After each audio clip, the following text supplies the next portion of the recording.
વિદ્યાર્થી મિત્રો, ફરીવાર આપણે એટોમિક સ્ટ્રક્ચરમાં સ્વાગત છે. હવેનો જે લેક્ચર છે એ છે ક્વોન્ટમ આંક વિશે. કોના વિશે? ક્વોન્ટમ આંક વિશે. હવે આ એક કેવો લેક્ચર છે ખબર છે? અહીંયા તમે એટોમિક સ્ટ્રક્ચર સુધીને અત્યારની જે વૈજ્ઞાનિકોએ માહિતી આપી ને બધું, એટલે કહી શકીએ કે 11મા ધોરણનું સૌથી મોટું ચેપ્ટર, એમાંથી પહેલું ચેપ્ટર જ એક, બીજું સંતુલન પણ એટલું મોટું છે. આ લેક્ચર્સમાં આના 13, 14, 15 લેક્ચર જેવા તો આ ચેપ્ટરના થશે જ, બરોબર છે. હવે એક એટોમિક સ્ટ્રક્ચરનો 50% ભાગ પૂરો છે, હવે 75% ભાગ પૂરો છે, 25% ભાગ છે બાકી.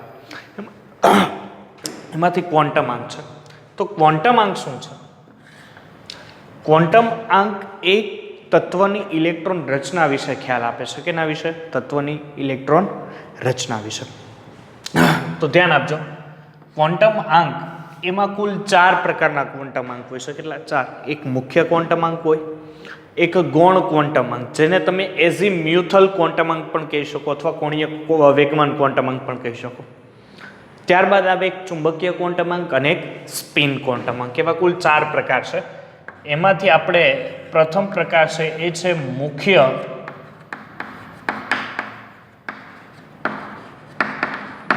ક્વોન્ટમ આંક, જેને આપણે n વડે દર્શાવીએ છીએ. એની ચર્ચા કરવાની છે. મુખ્ય ક્વોન્ટમ આંક. ધ્યાન આપજો, મુખ્ય ક્વોન્ટમ આંક n શું કરે? તો n ની મદદથી તમે એની એ તત્વની ઉર્જા, એનું કદ અને એનું નામ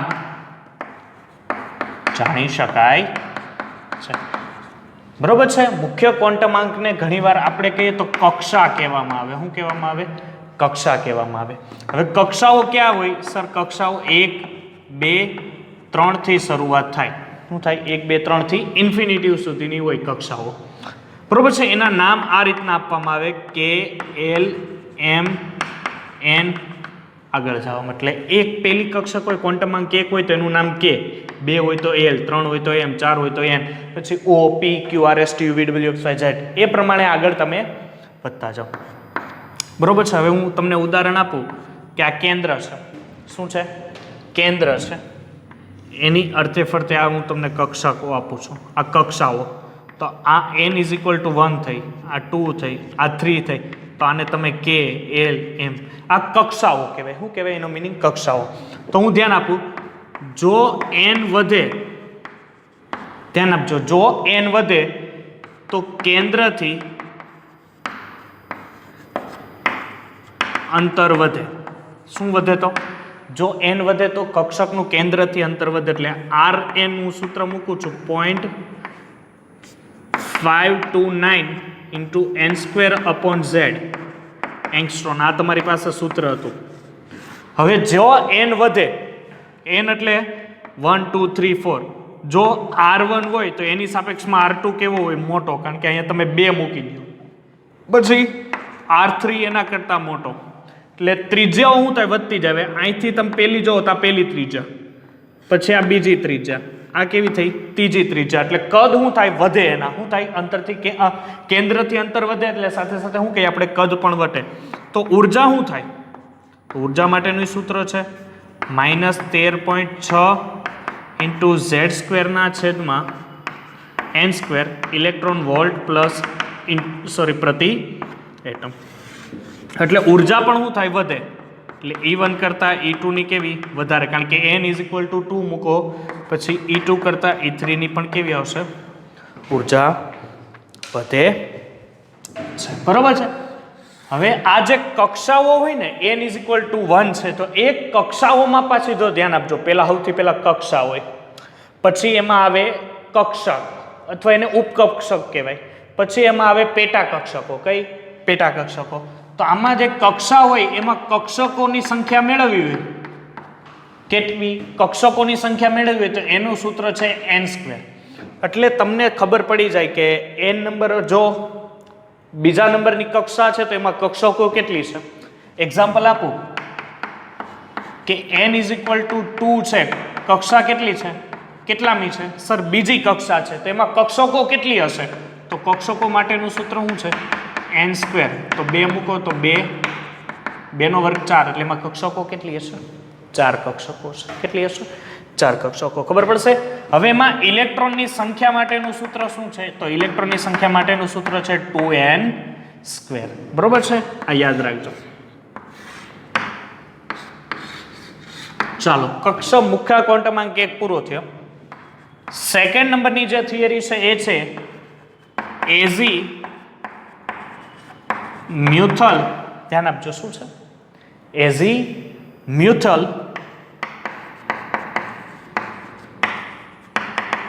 ક્વોન્ટમાંક, અથવા બીજું એનું નામ છે ગૌણ ક્વોન્ટમાંક,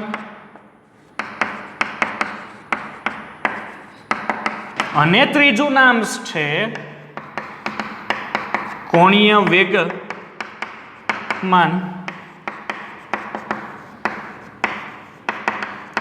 ક્વોન્ટમાંક. એટલે ત્રણ નામ છે. હરી તારા નામ છે 1000, એના જેવું કામ છે. આના 3 નામ છે. હવે ધ્યાન આપજો, એને દર્શાવાય છે એલ વડે. કોના વડે? એલ વડે દર્શાવાય છે. ધ્યાન આપજો. હવે અહીંયા હું જે તમને કહેવા જઈ રહ્યો છું ને, ધ્યાન આપજો. આ કક્ષા હતી. એલ શું છે? પેટા કક્ષા અથવા ગૌણ ક્વોન્ટમાંક. ઓકે, જો એલ ઇઝ ઇક્વલ ટુ 1 હોય, શું હોય? એલ ઇઝ ઇક્વલ ટુ 0 હોય ત્યારે એને તમારે પેટા કક્ષા એસ કહેવાની. શું કહેવાની? એસ. જો એલ ઇઝ ઇક્વલ ટુ 1 હોય તો એક કઈ કક્ષક થઈ? પી. ધ્યાન આપજો, હું કક્ષક બોલું છું, નહીં કક્ષા. કક્ષાની અંદર કક્ષક રહેલી હોય, કક્ષાની અંદર કક્ષક રહેલી હોય. એટલે એન છે એની અંદર પાછી એસ પી ડી કે એફ ગમે હોય. જો એલ ઇઝ ઇક્વલ ટુ 2 હોય તો એને ડી કક્ષક કહેવાય. કેવી? ડી કક્ષક છે. આ બધી કેવી છે? કક્ષક. એટલે તેને ગૌણ ક્વોન્ટમાંક કહેવાય કે એની અંદર હોય. અને જો એલ ઇઝ ઇક્વલ ટુ 3 હોય તો એને એફ કક્ષક કહેવાય. કેવી? એફ કક્ષક. તો તમને આઈડિયા આવશે. એલ ઇઝ ઇક્વલ ટુ 0 હોય તો એને એસ કક્ષક કહેવાય, એલ ઇઝ ઇક્વલ ટુ 1 હોય તો પી કક્ષક, 2 હોય તો ડી અને 3 હોય તો એફ કક્ષક કહેવાય છે. હવે ધ્યાન આપજો, હું તમને એક માહિતી આપું કે એન, એલ અને કક્ષક આ એક ભેજામાં ઉતારજો. ધ્યાન આપજો. અહીંયા જો n ઇઝ ઇક્વલ ટુ 1 રાખું અને l ઇઝ ઇક્વલ ટુ શું રાખું? 0 રાખું, એટલે કક્ષા પેલી ગૌણ કક્ષક 0, એટલે ગૌણ કક્ષક l શું દર્શાવે? સરી s દર્શાવે. અને n ઇઝ ઇક્વલ ટુ 1, એટલે આ કઈ કક્ષક થઈ? 1s કક્ષક થઈ. કઈ થઈ? 1s. હવે ધ્યાન આપજો, n ઇઝ ઇક્વલ ટુ શું કરું? 2 કરું. l ઇઝ ઇક્વલ ટુ શું રાખું? 0. તો a2 l 0 એટલે શું દર્શાવે? s, એટલે અહીંયા 2s. હવે l હું 1 રાખું, શું રાખું? 1. તો 1 રાખું તો અહીંયા શું થશે? 2. n એમ જ રહે 2.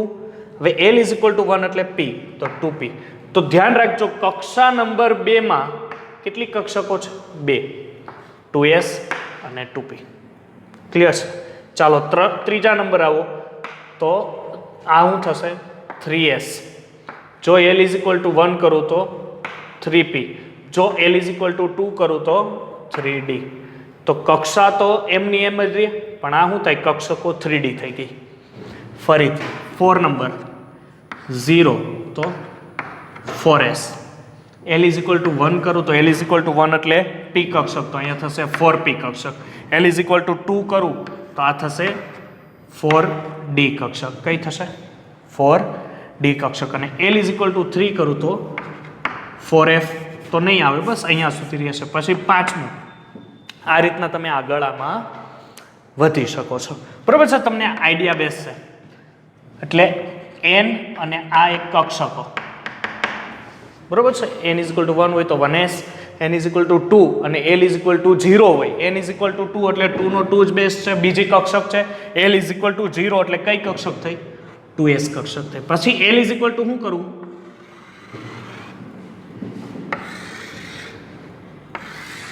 તમને દેખાતું હશે, અહીંયા મેં ભાગ પાડી દીધા છે.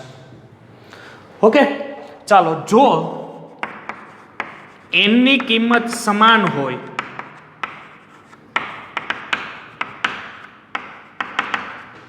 શું હોય? n કિંમત સમાન હોય. હવે n કિંમત સમાન હોય એટલે કે મુખ્ય ક્વોન્ટમાંક સમાન હોય. એટલે હું એમ લઈ લઉં કે 3s 3p 3d.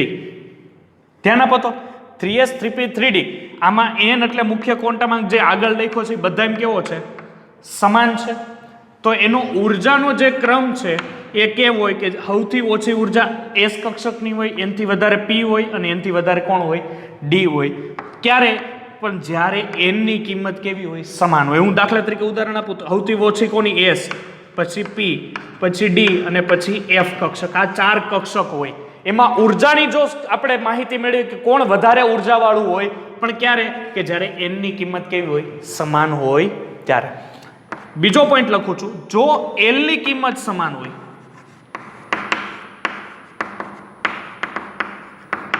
કેની? એલની કિંમત સમાન હશે. જો એલની કિંમત સમાન હોય એનો મીનિંગ કે 1s 2s 3s 4s. હવે આ બધામાં એલ કેવો છે જુઓ તો મુખ્ય ક્વોન્ટમ આંક બદલતો રહે છે. n અહીંથી 1 થયો, 2 થયો, પછી 3 થયો અને પછી 4 થયો, પણ l ઇઝ ઇક્વલ ટુ 0 જ રહે, કારણ કે 0 ઇઝ ઇક્વલ ટુ s. બધામાં s જ કક્ષક છે. તો આ રીતનો એને ક્રમ તમારે આપવાનો રહેશે. સિમ્પલ વસ્તુ. આટલી વસ્તુ નોટ ડાઉન કરી લેજો. બુકમાં તમે વાંચવા બેસશો વધારે થોડીક અગવડતા થશે, ભેજાને થોડુંક ઉતારવામાં તકલીફ પડશે, એની કરતાં આ બેટર વસ્તુ છે. અહીંયા તમે ધ્યાન આપી શકો છો. ચાલો હવે આપણે આગળ વધીએ. આમાં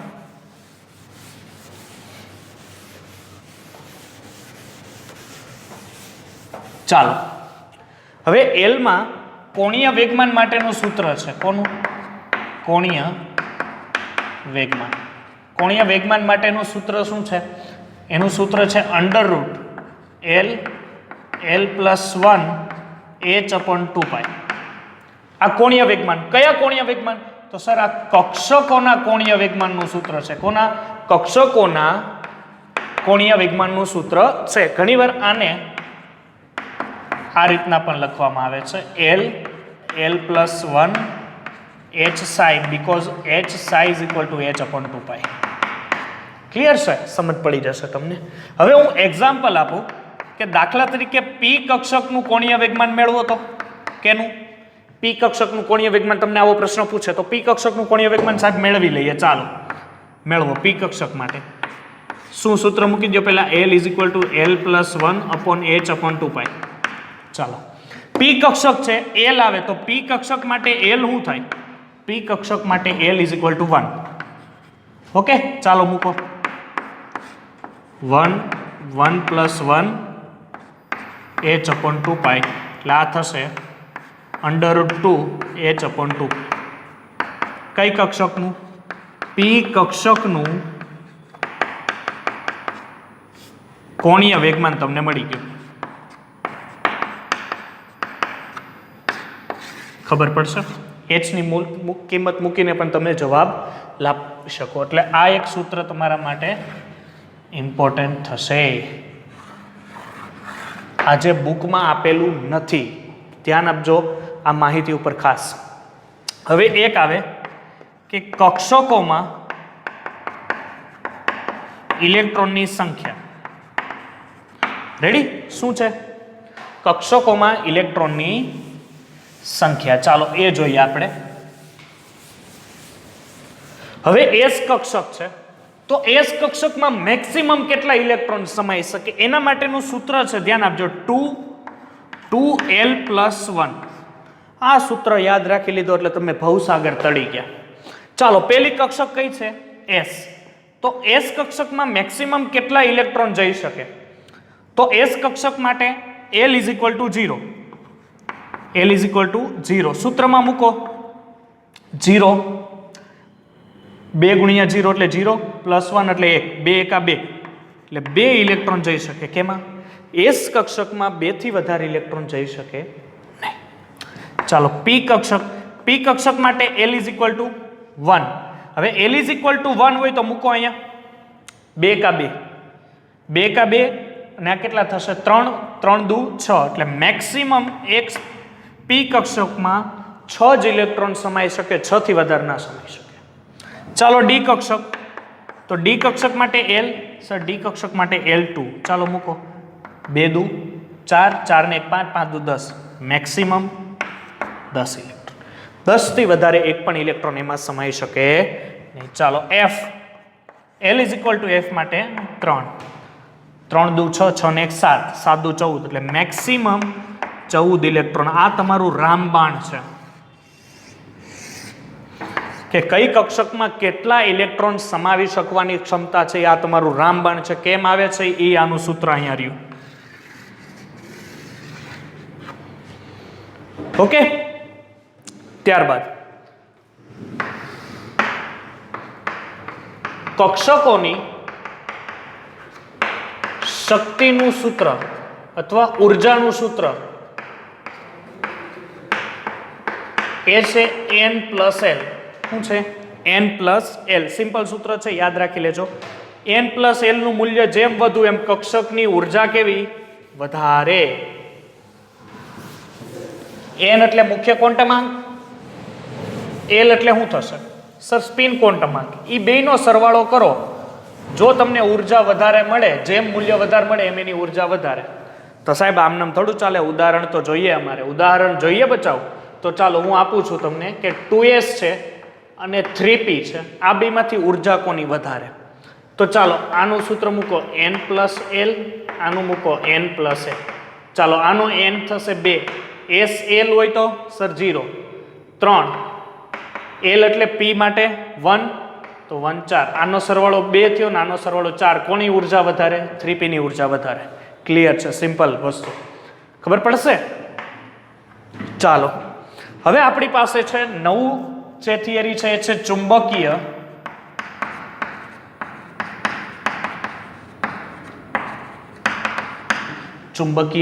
ક્વોન્ટમાંક.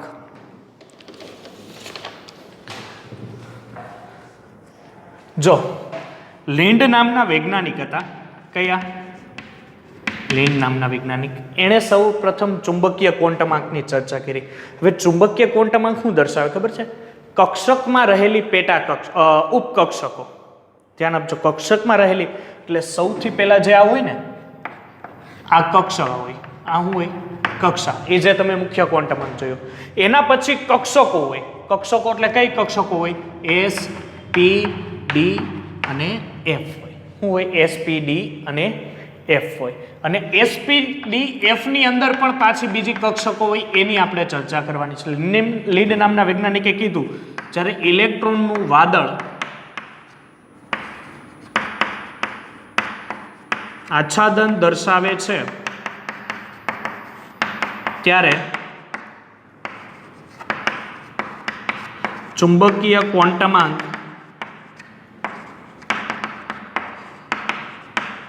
ઉત્પન્ન થાય છે. ચુંબકીય ક્વોન્ટમાંક. ધ્યાન આપો. અહીંયા એક આયર છે અને ઇલેક્ટ્રોન ગતિ કરે છે. આ કેન્દ્ર છે. ઇલેક્ટ્રોન સતત અહીં ગતિ કરે છે. અહીં ઇલેક્ટ્રોન ચુંબકીય ક્ષેત્ર ઉત્પન્ન કરે છે. શું ઉત્પન્ન કરે છે? ચુંબકીય ક્ષેત્ર. અને ચુંબકીય ક્ષેત્ર ઉત્પન્ન કરતો હોવાથી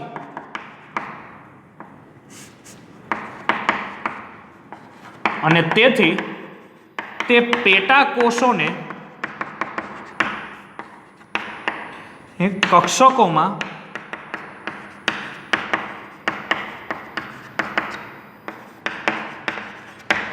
કક્ષકોમાં વિભાજિત કરે છે. હવે અહીંયા ધ્યાન આપો, નોટ ડાઉન કરો. સૌથી પહેલા n કક્ષા, જેને કોષ પણ કહેવાય. કક્ષા એને કોષ કહેવાય. પછી કક્ષાનો તમે બીજો ભાગ જોયો સર, ગૌણ ક્વોન્ટમાંક, જેને તમે પેટાકોષ અથવા ઉપકક્ષક કહી શકો. શું? કાં તો પેટાકોષ કાં તો ઉપકક્ષક. કોને? એલ ને.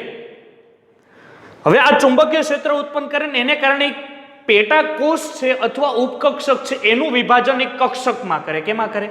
કક્ષકમાં. જો હું આખી કડી જોડી દઈશ, ધ્યાન આપો. અહીંયા આખી કડી હું તમને જોડવો છું, બરોબર? ચાલો n ઇઝ ઇક્વલ ટુ શું થશે સર? આને કોષ પણ કહેવાય અને કક્ષા પણ કહેવાય, અથવા આને મુખ્ય ક્વોન્ટમાંક કહેવાય.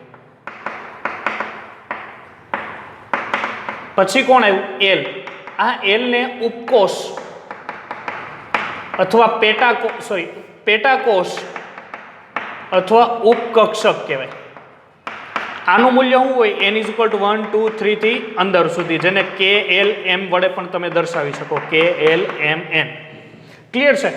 ઉપકક્ષક છે જેને તમે s p d અને f વડે દર્શાવી શકો. અહીંયા ભણ્યા. હવે લાસ્ટ છે એ છે ચુંબકીય ક્વોન્ટમાંક. કેવું? આના પછી સ્પિન પણ આવશે, પણ ચુંબકીય ક્વોન્ટમાંક જેને તમારે એમ વડે દર્શાવવાનું. કોના વડે? એમ વડે. અને આની અંદર આ જે એસ પી અને ડી એફ દેખાય છે ને, જો ધ્યાન આપો, કક્ષા એ નથી એની અંદર શું હોય? એસપીડીએફ હોય. અને આ એસપીડીએફ ની અંદર પણ હજી જેને તમે ડાયરેક્ટ કક્ષકો કહી શકો, શું કહી શકો? કક્ષકો કહી શકો. એ આપણે હવે ભણવાનું છે. તો એટલે ખબર પડી ગઈ તમને? ચાલો, ઓકે, ખબર પડી ગઈ હોય તો આપણે આગળ વધીએ. ચાલો, એટલે આ ઇલેક્ટ્રોન છે એ શું કરે છે?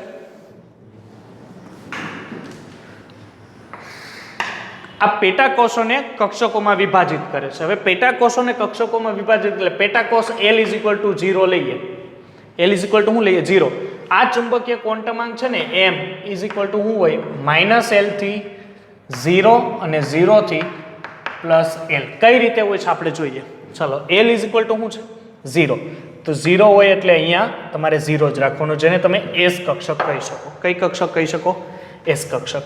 ત્યારબાદ L = 1 હોય. L = શું હોય? 1 હોય. તો L -1 હોય, પછી 0 થાય અને પછી +1. એટલે આ કઈ કક્ષક? તે P. P થઈને, કારણ કે L = 1 એટલે આ P કક્ષક. તમે આગળ ભણ્યા છો. તો 1 હોય એટલે -1 થી 0, 0 થી +1 આ રીતના રચના આપે. તો કઈ કક્ષામાં આપે? Sir P. તો P કઈ થાય? તો P થાય PX, PY અને PZ. આ કક્ષા થાય. જે P ની અંદર 3 ભાગ પડે, PX, PY અને PZ. પછી કઈ આવે? L = 2. 2 આવે તો -2, પછી -1, પછી 0, +1 અને +2. એટલે કઈ આવે? D આવે. કઈ આવે? D. તો D માં કેટલા થયા ભાગ? 5 ભાગ થયા. દેખાય તમને? D માં 5 ભાગ. એમાં DXY, DYZ, DZX, DX² - Y² અને DZ². એ તમે આગળ આપણે જોશું, બરોબર છે? તો અહીં લખી નાખું છું DXY, DYZ, DZX, DX² - Y² અને DZ².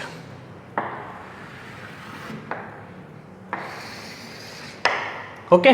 ત્યારબાદ આવે L = 3. તો 3 તો -3, -2, -1, 0, +1, +2 અને +3 એટલે F. F માં કેટલી હોય?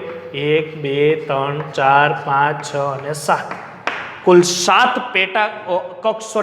કક્ષકો હોય છે. D માં કેટલી હોય છે? 5 કક્ષકો હોય.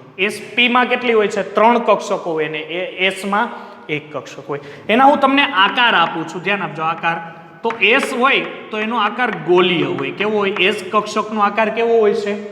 ગોલીય હોય છે. જ્યારે P તમે લ્યો તો P કક્ષક છે એનો આકાર હોય છે ડમ્બેલ પ્રકારનો. કેવો? ડમ્બેલ. ડમ્બેલ એટલે આ પ્રકાર. ઉપાડો કે નહીં, કસરત કરો ત્યાં ડમ્બેલ. D કક્ષક હોય તો એનો આકાર હોય છે ડબલ ડમ્બેલ. કેવો હોય છે? Double dumbbell. જ્યારે F હશે, F કક્ષક હોય તો આનો આકાર જટિલ બહુ છે. એ સમજાવી શકાતો નથી, એટલો જટિલ છે.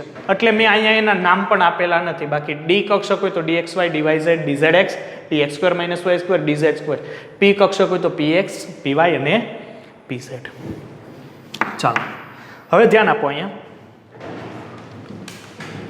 હવે આ જે ઇલેક્ટ્રોન છે એ ઇલેક્ટ્રોન મળવાની ક્ષમતા અને નોડની સંખ્યા વિશે હું તમને જાણકારી આપું. ચાલો, આ સાઈડ જ તમને માહિતી આપી દઉં છું. ધ્યાન આપજો. અહીંયા આ લખાઈ ગયું હોય તો પોઝ લખાણું હોય તો પોઝ કરીને લખી નાખજો. સૂત્ર ઇમ્પોર્ટન્ટ છે.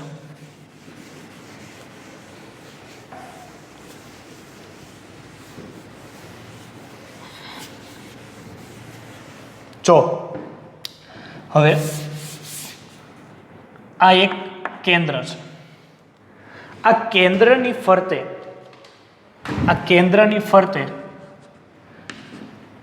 આ તમને આવું એક ઇલેક્ટ્રોનનું વાદળ જોવા મળે. શું જોવા મળે? ઇલેક્ટ્રોનનું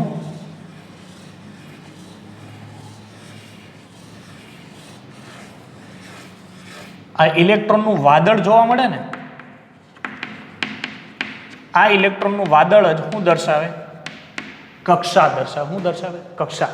તો યાદ રાખજો, કોઈ પણ બિંદુ, કોઈ પણ રેખા, કોઈ ઇલેક્ટ્રોન જ્યારે સમતલ સપાટી ઉપર એ બે વચ્ચેનું મૂલ્ય જો શૂન્ય હોય તો એને નોડ કહેવાય. નોડ કઈ રીતે થશે?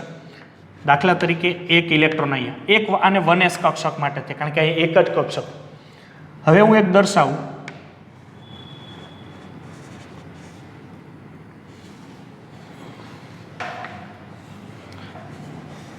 આ તમને દેખાય છે? આ ઇલેક્ટ્રોનનું વાદળ છે. શું છે? ઇલેક્ટ્રોનનું વાદળ. એટલે ઇલેક્ટ્રોનનું વાદળ છે એનો મિનિંગ કે અહીંયા ક્યાંક મને એક ઇલેક્ટ્રોન દેખાતો હશે. શું દેખાતો હશે? એક ઇલેક્ટ્રોન મને અહીંયા ક્યાંક દેખાતો હશે. હવે એ જ રીતના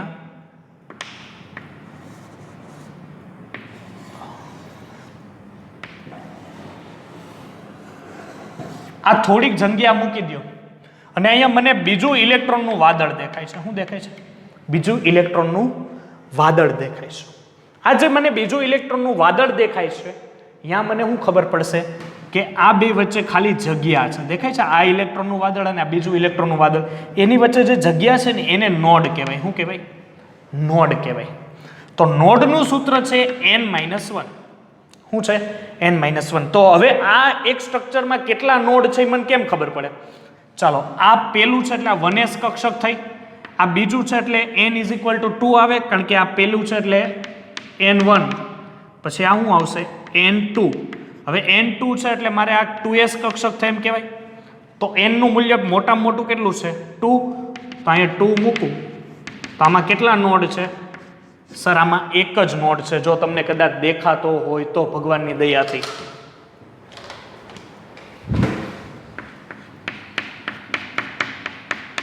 આ યલો ભાગ કર્યો, આટલી ખાલી જગ્યા છે એ શું થયું? તમારું નોડ થયું. ચાલો હજી એક ઉદાહરણ આપું. પાછું એક કેન્દ્ર છે.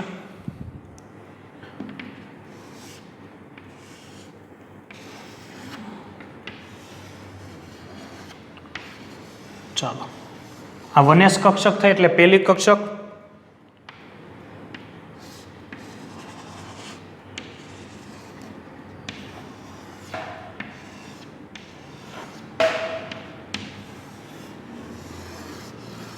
ચાલો, આ બીજી કક્ષક થઈ એટલે આ 2s થયું. ફરીથી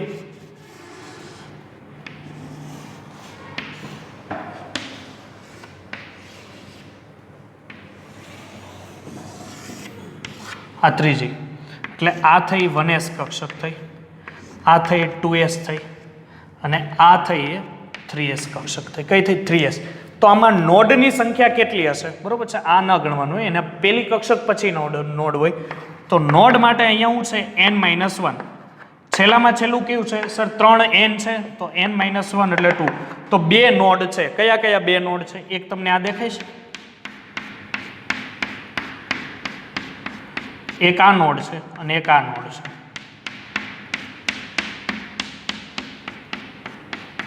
આ બે પ્રકારના નોડ તમે અહીંયા જોઈ શકો છો. નોડ એટલે ખાલી જગ્યા અને નોડ મેળવવાનું સૂત્ર શું છે? n-1. ક્લિયર? ખબર પડશે? ચાલો, હવે આના પછી આપણે s કક્ષકના આકાર વિશે આવતા લેક્ચરમાં જોશું. ત્યાં સુધી જય હિન્દ, જય ભારત અને ચેનલને સબસ્ક્રાઇબ કરો અને વધુમાં વધુ શેર કરો જેથી આપણો વિડીયો વધારે વિદ્યાર્થી સુધી પહોંચી શકે. Thank you.